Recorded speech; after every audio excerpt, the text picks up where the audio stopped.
Well, I always start my talk with a disclaimer. And that disclaimer is that I've never claimed to be a motivational speaker. Yes, I do speak, but I feel more like a storyteller because wherever I go, I share a story with everyone. Well, it is a story of a woman whose perfectly imperfect life made her who and what she is today. It's the story of a woman who, in pursuit of her dreams and aspirations, made other people realize that if you think that your life is hard and you're giving up on that because you think your life is unfair, think again. Because when you think that way, you are being unfair to your own self. It's the story of a woman who made people realize that sometimes problems are not too big. We are too small because we cannot handle them.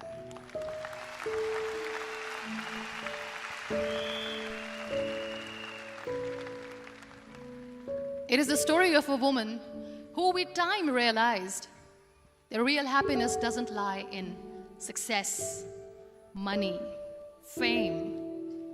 It lies within. Real happiness lies in gratitude. So I am here and I'm going to share the story of that woman. That is my story. The story of gratitude.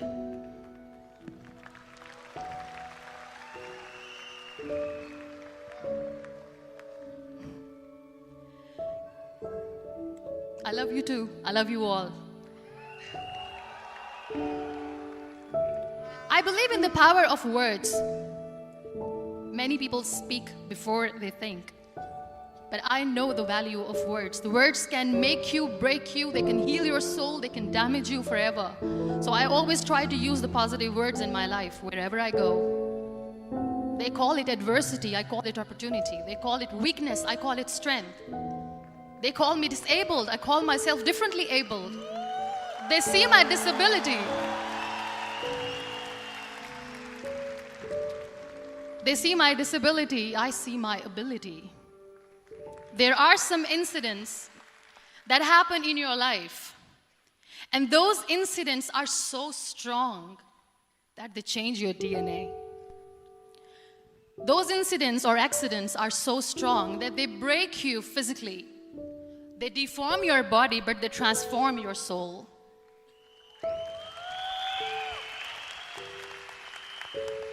Those incidents break you, deform you, but they mold you into the best version of you.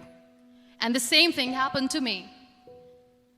And I'm going to share what exactly happened to me. I was 18 years old when I got married. And this thing I'm sharing for the very first time on an international level. I was 18 years old when I got married. I belonged to a very conservative family, a Baloch family, where good daughters never say no to their parents. My father wanted me to get married. And all I said was, if that makes you happy, I'll say yes. And of course, it was never a happy marriage. Just about after 2 years of getting married, about 9 years ago, I met a car accident. Somehow my husband fell asleep and the car fell in the ditch.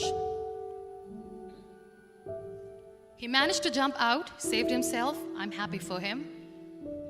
But I stayed inside the car and I sustained a lot of injuries. The list is a bit long. Don't get scared. I'm perfectly fine now. Radius ulna of my right arm were fractured. The wrist was fractured. Shoulder bone and collarbone were fractured. My whole rib cage got fractured. And because of the rib cage injury, lungs and liver were badly injured. I couldn't breathe. I lost urinary bowel control. That's why I have to wear the bag wherever I go. But that injury that changed me and my life completely as a person and my perception towards living my life was the spine injury. 3 vertebrae of my backbone were completely crushed and I got paralyzed for the rest of my life.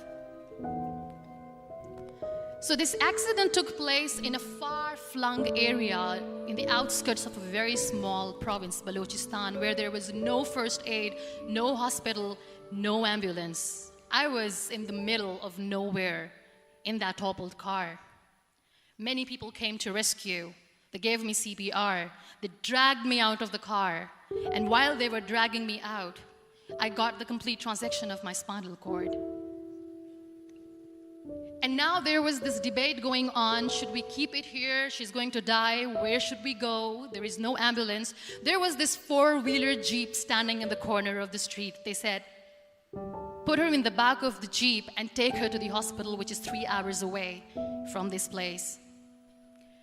And I still remember that bumpy ride. I was all broken. They threw me at the back of the Jeep and they rushed me to the hospital. That is where I realized that my half body was fractured and half was paralyzed. I finally ended up in a hospital where I stayed for 2.5 months. I underwent multiple surgeries. Doctors have put a lot of titanium in my arm. There's a lot of titanium at my back to fix my back. That's why people in Pakistan call me the Iron Lady of Pakistan.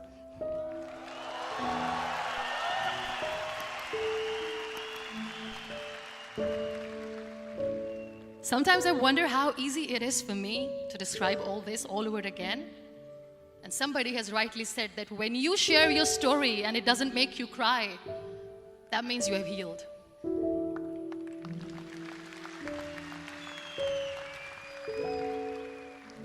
Those 2.5 months in the hospital were dreadful. I will not make up stories just to inspire you. I was at the verge of despair. One day, doctor came to me and he said, well, I heard that you wanted to be an artist, but you ended up being a housewife. I have a bad news for you. You won't be able to paint again because your wrist and your arm are so deformed, you won't be able to hold a pen again. And I stayed quiet. Next day, doctor came to me and said, your spine injury is so bad, you won't be able to walk again.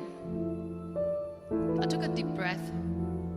I decided it's all right. The next day, doctor came to me and said, because of your spine injury and the fixation that you have in your back, you won't be able to give birth to a child again. That day, I was devastated.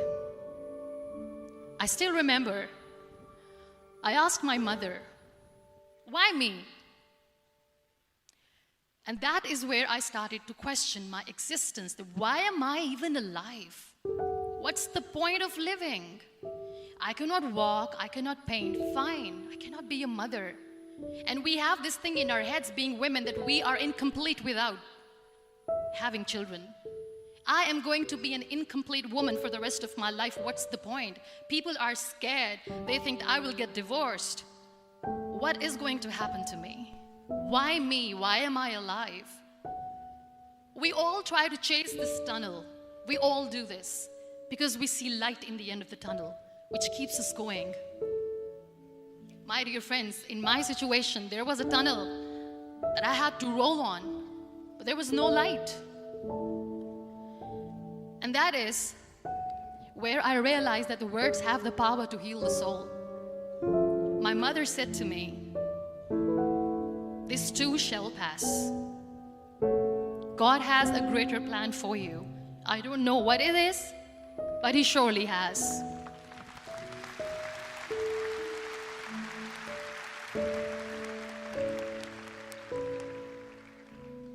And in all that distress and grief, somehow or the other, those words were so magical that they kept me going.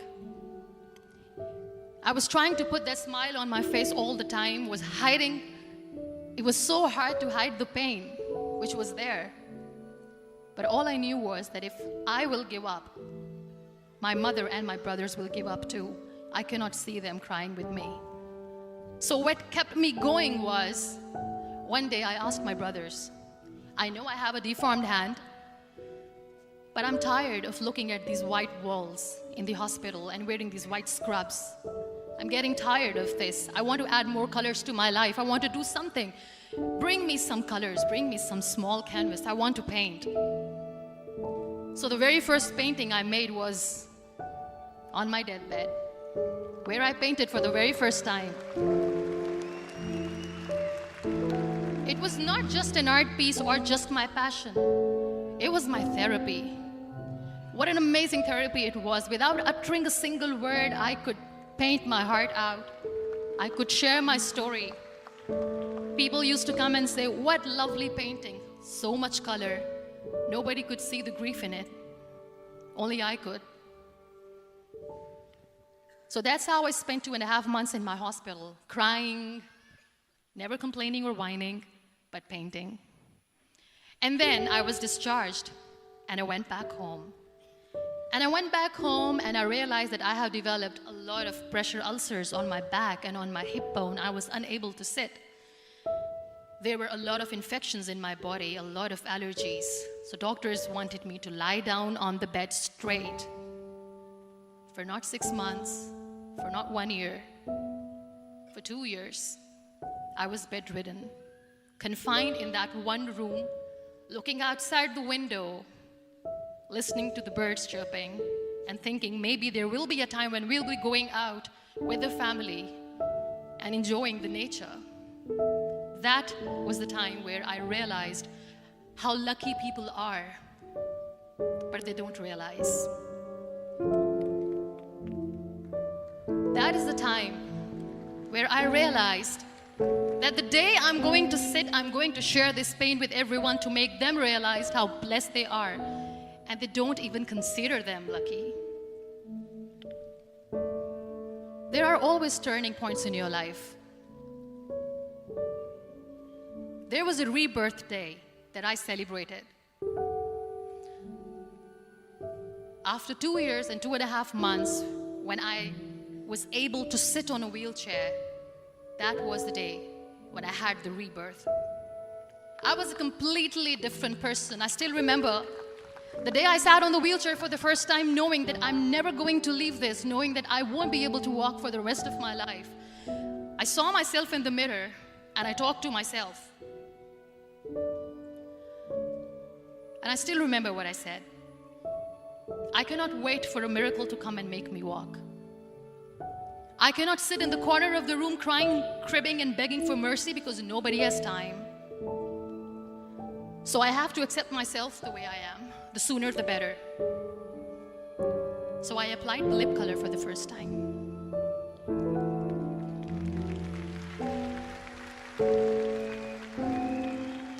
And I erased it. And I cried. And I said, what am I doing? A person on a wheelchair should not do this. What will people say? Clean it up. Put it again. This time I put it for myself. Because I wanted to feel perfect from within.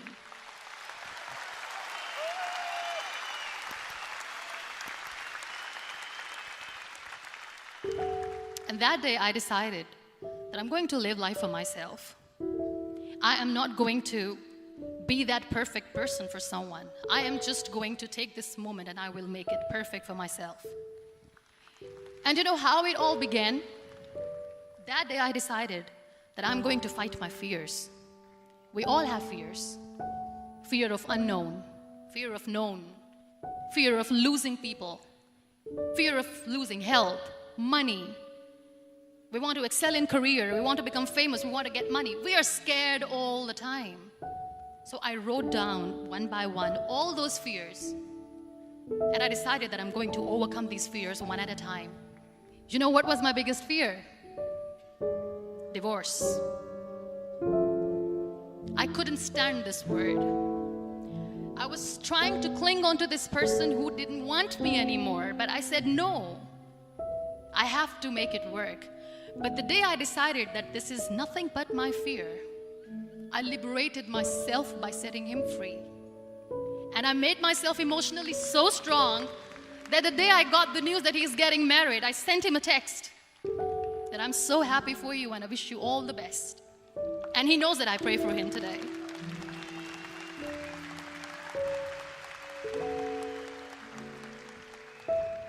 My biggest fear, number 2, was I won't be able to be a mother again.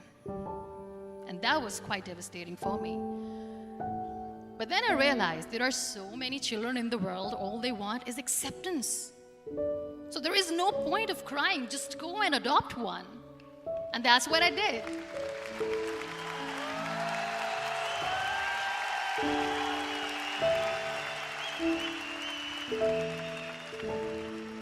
I gave my name in different organizations, different orphanages.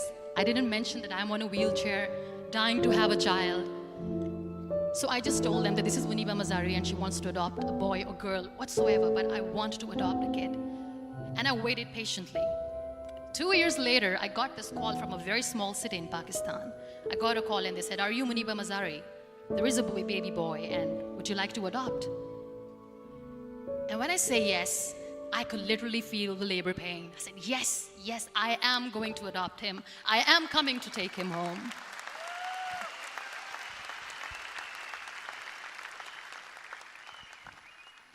And when I reached there, the man was sitting and he was looking at me from head to toe. And in back of my head, I kept thinking that, oh my God, he's going to say she's on the wheelchair, she doesn't deserve it. How is she going to take care of him? And I looked at him and I said, do not judge me because I'm on the wheelchair. But you know what he said? He said, I know you will be the best mother of this child. You both are lucky to have each other.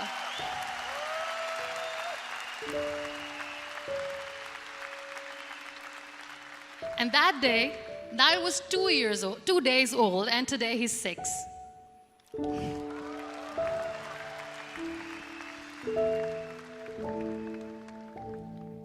You'll be surprised to know another bigger fear that I had in me.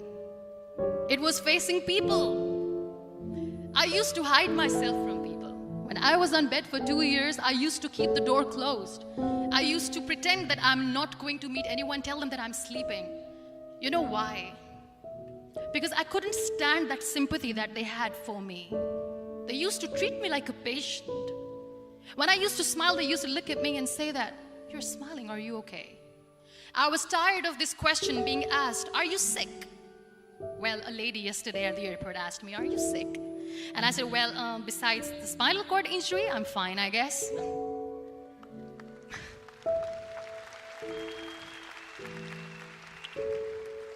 But those are really cute questions. They never used to feel cute when I was on the bed. So I used to hide myself from people, knowing that, oh my God, I'm not going to see that sympathy in their eyes. It's all right. And today I'm here speaking to all these amazing people because I have overcome the fear.